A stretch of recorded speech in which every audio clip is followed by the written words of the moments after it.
मित्रों, अगर देखा जाए तो पहले की अपेक्षा हम सभी लोगों की आमदनी काफी बढ़ी है, पर क्या उसी अनुपात में हमारी प्रसन्नता भी बढ़ी है? आप स्वयं इस सवाल का उत्तर दीजिए।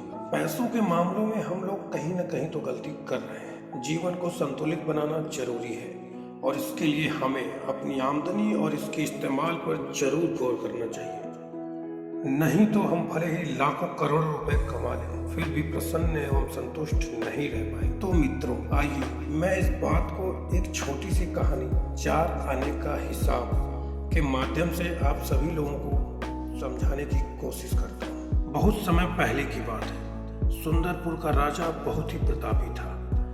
दूर दूर तक उसकी समृद्धि की चर्चाएं होती थी। उसके महल में हर एक सुख सुविधा की भी वस्तु उपलब्ध थी, पर किसी से भी उसका अंदर से मन अशांत रहता था। बहुत से विद्वानों से वो मिला, किसी से कोई हल प्राप्त नहीं हुआ, उसे शांति नहीं मिली। फिर एक दिन वो वेश बदलकर अपने राज्य की सैर पर निकला। घूमते घूमते वह एक खेत के निकट से गुजरा। तभी उसकी नजर एक किसान पर पड़ी।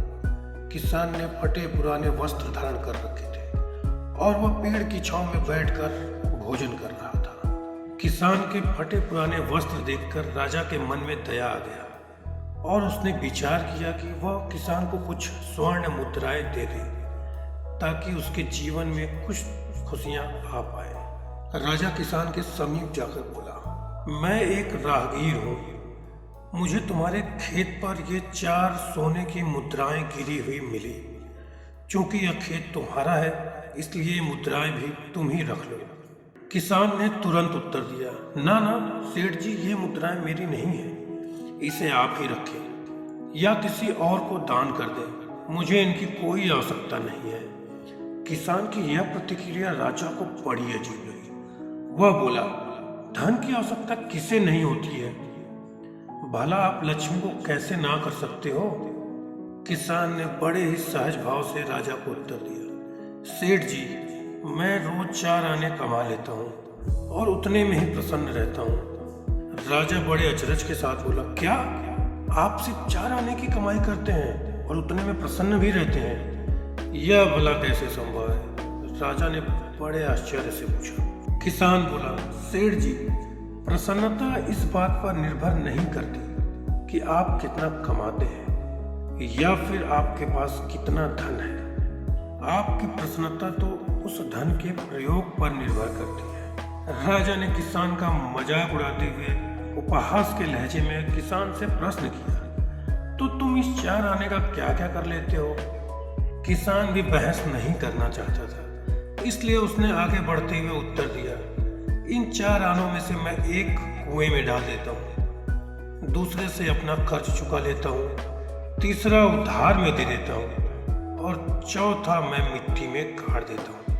राजा सोचने लगा। उसे यह उत्तर कुछ समझ नहीं आया। वह किसान से इसका अर्थ पूछना तो चाहता था, पर तब तक वो किसान जा चुका था। राजा को बड़ी बेचैनी हुई। राजा ने अगले ही दिन सभा बुलाई और पूरे दरबार में कल की घटना कह सुनाई और सबसे किसान के उस कथन का अर्थ पूछने लगा।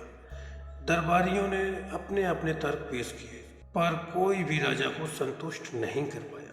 अंत में राजा ने निर्णय लिया कि क्यों ना किसान को ही दरबार में बुला लिया जाए और उसी से पूछ लिया जाए। बहुत खोजबीन करने के बाद वो किसान मिला और उसे फिर कल सभा में प्रस्तुत होने का आदेश दिया गया। राजा ने किसान को उस दिन अपने वेश बदलकर भ्रमण करने के बारे में बताया और बड़े सम्मान पूर्वक उसे दरबार में बिठाया।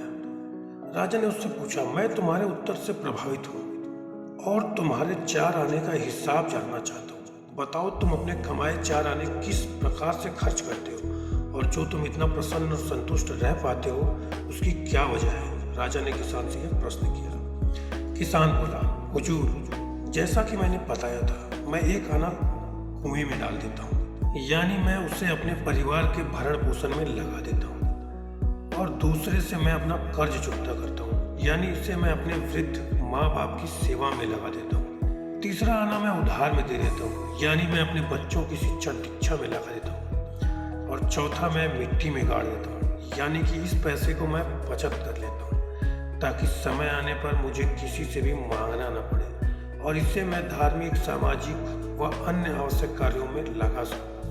राजा को अब किसान की बात समझ आ चुकी थी। राजा की समस्या का समाधान हो चुका था। वह जान चुका था कि यदि उसे प्रसन्न और संतुष्ट रहना है तो उसे भी अपने अर्जित किए हुए धन का सही उपयोग करना होगा। किसी ने बहुत खूब कहा है, पैसा बिस्तर तो दे सकता है पर नींद नहीं। पैसा भोजन भी दे सकता है पर भूख नहीं। पैसा अच्छे कपड़े तो दे सकता है पर सुंदरता नहीं। पैसा ऐशो आराम के साधन भी दे सकता है पर आपके मन को सुकून नहीं। तो दोस्तों, उम्मीद करता हूँ आपको ये कहानी पसंद आई होगी और अगर आपको ये कहानी अच्छी लगी हो तो इस वीडियो को एक लाइक और चैनल को सब्सक्राइब करना बिल्कुल ना भूलें। जय श्री राम दोस्तों, मिलते हैं शीघ्र ही अगले वीडियो में।